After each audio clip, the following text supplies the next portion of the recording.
Good morning, John. Trump campaign advisors yesterday denied any conversations took place, but this new recording given to CBS News by Omarosa contradicts that. CBS has not been able to verify the authenticity of the tape, but it does appear to confirm Omarosa's claims that Trump campaign officials were aware of this tape in which then candidate Trump used a racial slur, and they talked about how to handle it.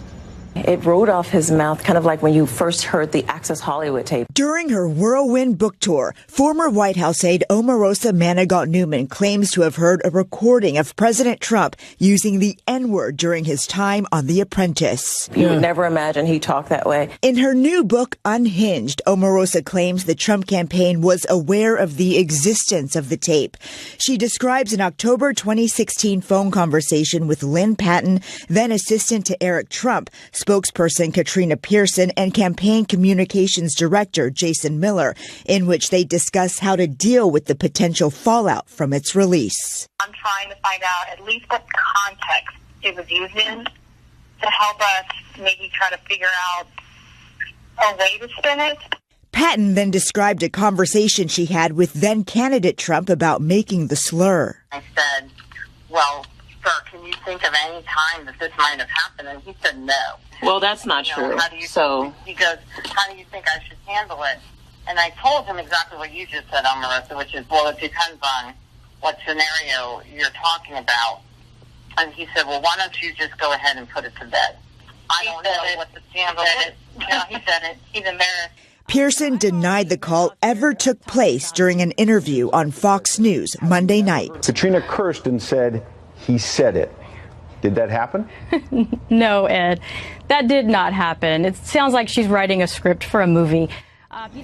The White House and Trump campaign have not provided a response to this new development, and neither have Pearson or Patton, who in a tweet last night also denied the existence of the phone call and called Omarosa's book a work of fiction. Now, it should be noted that at the time of the call, all the participants said that they themselves had not heard the recording of President Trump. Here now to respond to these latest claims from Omarosa Manigault-Newman and maybe reveal some new information of her own, the former spokeswoman for the 2016 Trump campaign, current senior advisor to his 2020 re-elect campaign, Katrina Pearson.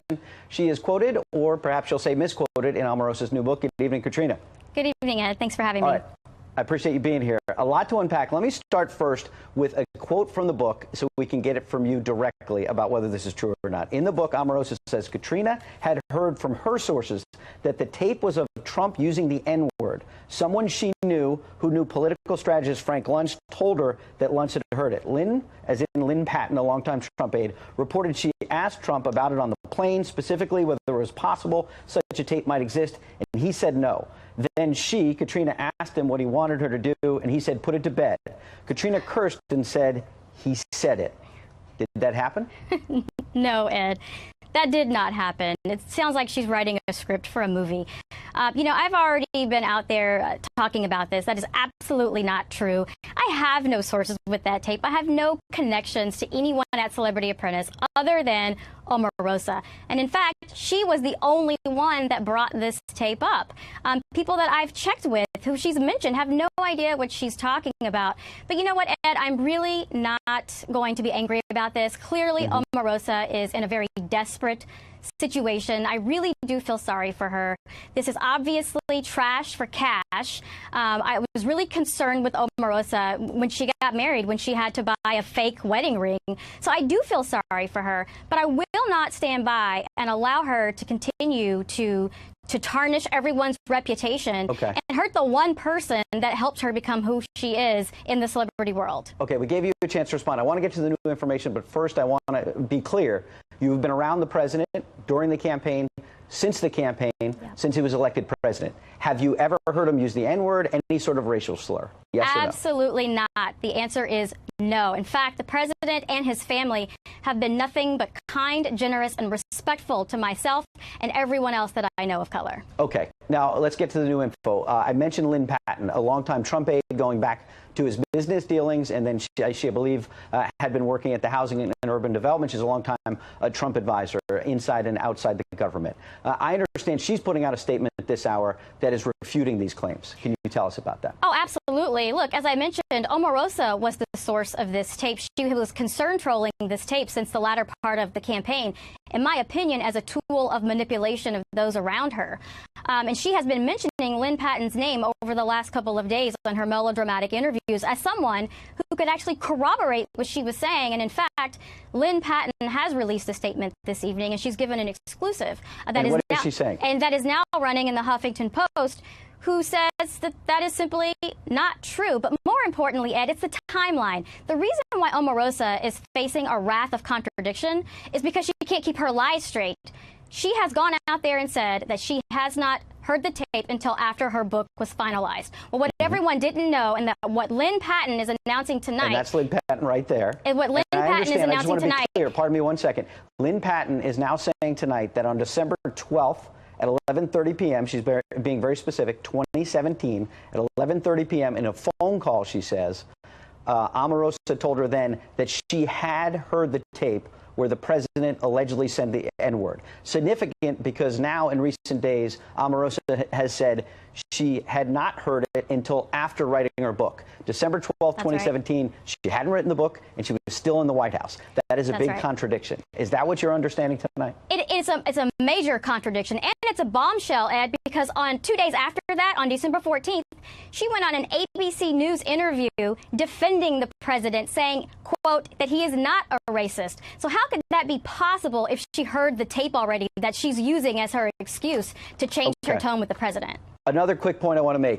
Mark Burnett, one of the creators, obviously, of The Apprentice, the president tweeted tonight that Mark Burnett called him and said no such tape exists. Beyond that, Omarosa today was out there on MSNBC and maybe elsewhere saying that Bill Pruitt, another producer on The Apprentice, is corroborating her story. I understand you have a different story tonight. Yes, Bill Pruitt was the producer of seasons 1 and 2, where she is claiming that this apparently took place. She also told Lynn Patton that Bill Pruitt was her original source of this tape. And Lynn Patton spoke with Bill this evening and is announcing that that is simply not true. And as I suspected all along, this tape does not exist. Omarosa is just desperate for money. All right. Last question. You were at her wedding. There are photos of you online, having fun with Omarosa. I know people are friends and then they break up. And the president hired her well over $100,000 a year in taxpayer money inside the White House. The president in the campaign said he was going to hire the best and the brightest, that he was a businessman. There you are at the wedding. He's had problems now with Michael Cohen as well. A big picture here. You're going after Omarosa hard and attacking her. But the fact of the matter is, I'm not attacking her. I'm just stating the facts. Well, you talked about her ring, and you said that this is trash for cash. You said it was trash for cash. And so I want to be clear. You've been friends with her, and the president hired her to a sensitive White House post, being paid almost $200,000 a year in taxpayer money. That was a mistake, wasn't it? Well, no, the president has no control over the decisions that other people make. He simply gave individuals an opportunity to achieve greatness. She could have been out there championing her community with the prison reform and everything the president is doing for the black community, but she chose to go a different route. The president is not responsible for others' reactions. All right, Katrina Pearson, appreciate you coming in with that new information. Great to be here, Ed. Thanks. Right. Good morning, John. Trump campaign advisors yesterday denied any conversations took place, but this new recording given to CBS News by Omarosa contradicts that. CBS has not been able to verify the authenticity of the tape, but it does appear to confirm Omarosa's claims that Trump campaign officials were aware of this tape in which then candidate Trump used a racial slur, and they talked about how to handle it. It rolled off his mouth, kind of like when you first heard the Access Hollywood tape. During her whirlwind book tour, former White House aide Omarosa Manigault-Newman claims to have heard a recording of President Trump using the N-word during his time on The Apprentice. You would never imagine he talked that way. In her new book, Unhinged, Omarosa claims the Trump campaign was aware of the existence of the tape. She describes an October 2016 phone conversation with Lynn Patton, then assistant to Eric Trump, spokesperson Katrina Pearson and campaign communications director Jason Miller, in which they discuss how to deal with the potential fallout from its release. I'm trying to find out at least what context it was used in to help us maybe try to figure out a way to spin it. Patton then described a conversation she had with then-candidate Trump about making the slur. I said, well, sir, can you think of any time that this might have happened? And he said no. Well, that's not true. He goes, how do you think I should handle it? And I told him exactly what you just said, Omarosa, which is, well, it depends on what scenario you're talking about. And he said, well, why don't you just go ahead and put it to bed? I don't know what the scandal is. No, he said it. He's embarrassed. Pearson denied the call ever took place during an interview on Fox News Monday night. Katrina Kirsten said he said it. Did that happen? No, Ed, that did not happen. It sounds like she's writing a script for a movie. The White House and Trump campaign have not provided a response to this new development, and neither have Pearson or Patton, who in a tweet last night also denied the existence of the phone call and called Omarosa's book a work of fiction. Now, it should be noted that at the time of the call, all the participants said that they themselves had not heard the recording of President Trump. All right, we've got Bill O'Reilly with us. Love having him here on Mondays and Wednesdays. The king of cable news is right with us right here at War Now, the Wayne Allyn Root Show. Bill O'Reilly, hope you had a great weekend. Thank you, Wayne. Nice to be here with you. So many important issues and controversial issues, high-profile issues to talk about today. As usual, we elected a reality TV show superstar as president, and so we get reality TV. We've got Omarosa in the news. Omarosa from The Apprentice from the first season. Controversial there, now controversial in the White House. It appears she tape recorded, her firing by General Kelly in the middle of the White House. What do you make of this whole thing? You know, it's another tawdry episode in a administration that really needs some discipline. This was a situation room where the woman was dismissed by the chief of staff of the president of the United States. Apparently, she had a machine on her to record what was said. That should never happen. I looked into the statutes about the illegality of it. It's dubious, nebulous, probably not worth prosecuting. It should probably get off. But I don't think anybody looks good here. Certainly the woman does not look good. This is a betrayal. Donald Trump brought her to the White House, treated her respectfully. She betrayed him. And the fact that somebody can be in the White House and tape the chief of staff, and apparently she taped a phone call, or even more than one, with Donald Trump. You know, it's disturbing. The American people should be disturbed about this. And I assume you say it may not be worth prosecuting, but it certainly appears to be criminal, right? You can't tape record you or me without our permission in most states. How can you tape record the president of the United States and play it back to the media? It goes state by state, which is ridiculous. It should be illegal to record somebody without their consent in every state. But in the District of Columbia, it is not.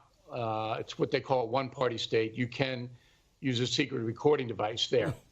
But what is said in the Situation Room can be classified. But I don't know if you make a bigger deal out of this, Wayne, than I think it's a 1-2 day story. I don't think anybody cares what Omarosa says. I really don't. So she says all this stuff, pushing a book. Is anybody going to read the book? You'd have to be a loon to read it. Why would you want to read it? If you hate Trump, you hate Trump. You like Trump, Omarosa's not going to change your mind, right? So why waste anybody's time on this past today? Let's let it go. But the White House needs to learn some lessons here. You know, these people, a lot of them they brought in are not trustworthy people. And they need to clamp down. And if there is a law needed, then Congress got to look at it. You can't be tape recording people in the White House. It's ridiculous. All right, I'm with you. Let's not bring up her name anymore. And as much as I love President Trump, and I think he's been a great president, I think he should learn a lesson. don't hire reality TV stars on your show anymore. Do me a favor. The White House is one thing. A show is another thing. Don't bring them into the White House. Silly. All right. Let's move to Chicago. Terrible weekend. Terrible 2 weekends in Chicago. Terrible month in Chicago. 100 people have been shot in the past month. The number killed, I don't even have it in front of me. Dozens killed. Several of them on Friday night. 20 of them on between Friday night and Saturday morning were shot. You just compared the murders in Chicago to the SS in Nazi Germany. Can you extrapolate that out for us? Yeah, a new book, Killing the SS, will be out October 9th, and I had to research it, obviously. It's about evil. Evil. I mean, about Germans joining up to the SS and serving in concentration camps and killing babies and women and innocent men. It's evil. So what's the difference, I say in the column on BillO'Reilly.com, with a drug gang in Chicago pulling up to a party where people are mingling, getting out and shooting bullets into the party? What's the difference? They're trying to kill people. Evil is evil. So why then are we not confronting the evil, we, the American people? It's been going on for, what, 8 years now in Chicago? We've seen this 8 years, and it's still out of control? That's a failure of will, Wayne. It's a failure of will. You put me in charge of that, I can control it in a week. I'll bring in the National Guard. Well, they would patrol the streets, help the police, and that would stop the killings. But there's no will to do it. Well, let me bring up politics. I'm going to do that. I'm going to bring up politics. Isn't this a failure of liberal politicians? I mean, a Republican on the streets of Chicago is a rumor. There are no Republicans in Chicago. There's a Republican governor. This is 100% Democrat city. No, but there's a Republican governor in the state, Rayner. And he's in Springfield, Illinois, the capital of the state. So, look, there's no will on the part of any politician in Chicago and in Illinois to stop the killing. Now, if there were white people being killed, I think there'd be a little more action. But they're poor black people. And, it's just wrong. This is wrong. How do you explain the fact that Black Lives Matter doesn't seem to care? They don't go crazy over this one. There's no money in it for Black Lives Matter. Why isn't? There's no money in it. There you go. All right? And Black Lives Matter, Sharpton, and all these people, it's money. So if they're going to go and they're going to criticize black people for killing other black people, where's the money? No money there. Right. All right, now I guarantee you, if it were white gangs killing black people, the blacks would be there, would they not? Of course they'd be there. But there's no money. Right. It's all about that. Right. And so right. This is just a disgraceful exposition in Chicago. All right. They wouldn't just be there, by the way. If it was whites killing blacks, it would be a 1 million-man march. There'd be 1 million African-Americans surrounding the city of Chicago, freaking out, and they'd be right. So it's crazy that when blacks kill blacks, they're not there to protest. Crazy. All right. Let's talk about the NFL. You've got players, most of them black, kneeing during the national anthem, even though the NFL said just a month and a half ago that we can't do that anymore. Then they changed their mind, and they got scared, and they got weak-willed. And you got Donald Trump freaking out and saying you should be suspended if you do that. You've got the police union of Miami freaking out because Miami Dolphins players kneed and also gave the fist during the national anthem. And you got a lot of angry people. A police union saying don't buy tickets, don't go to games anymore to all their officers, et cetera, et cetera. And so where do we go with all this, Bill? It's a private industry, private company, NFL. Where do we go with all this? Well, I was happy to see the police unions in Broward County and Palm Beach County suggest to their members that they don't buy NFL gear and maybe ask for refunds. I was happy to see that because the police are the targets of many of these kneeling protests. The narrative put forth by some players is that American police officers actively hunt down young black men. Okay. So those of us who know the statistics, who understand criminal justice, know that's not true. So they're kneeling these athletes are kneeling for a fallacious reason. Word of the day, fallacious. So I'm happy the police are fighting back. As far as the NFL is concerned, again, Wayne, it's about money. Money. And so the National Football League knows that many, many people are upset about these protests that make the national anthem and flag look bad. They know it. But they also know that if they alienate the black players, there's going to be trouble in the locker rooms, and it's going to cost them money on the field. Okay, they know that. So they're trying to walk this kind of cowardly line, like saying, well, we really don't want you to do it, but if you do it, we're not going to do anything about it. I think the people see through it. They don't like it. I'm talking generally now, but I'd say 60-40 at least oppose of active football fans, probably 70-30. And I think the National Football League has really got to wise up and say, look, you don't want to kneel, you don't want to stand, stay in the locker room. Period. That's it. Come out of the locker room, we'll fine you $10,000. The first offense. Second offense, we suspend you. Players don't like it, don't play. Go to Canada. Right. I'm with you. I like it. And by the way, I have to get in a shameless plug for my favorite team of all time. New York kid, but I've loved the Dallas Cowboys since I'm 5 years old. They're the only team whose owner, Jerry Jones, has said unequivocally, he took that stand, Bill, and he said, you don't come out, you don't kneel, you stand, and you don't play if you kneel. You don't play. And that's great. Well, and the quarterback, Dak Prescott's taking a lot of heat. The NFL shut him up. Yeah, they did. Told them to keep quiet because, again, it goes back to the money. And the NFL is hoping this goes away. It might. There are very few players doing it now. Very few. Right. It might go away. Probably best that it does. Yeah, I'm with you. Go Dallas Cowboys. All right, Bill O'Reilly. His website's BillO'Reilly.com. The No Spin Zone can be found at BillO'Reilly.com. Bill, thanks for coming on. All right, Wayne. Thanks for having me.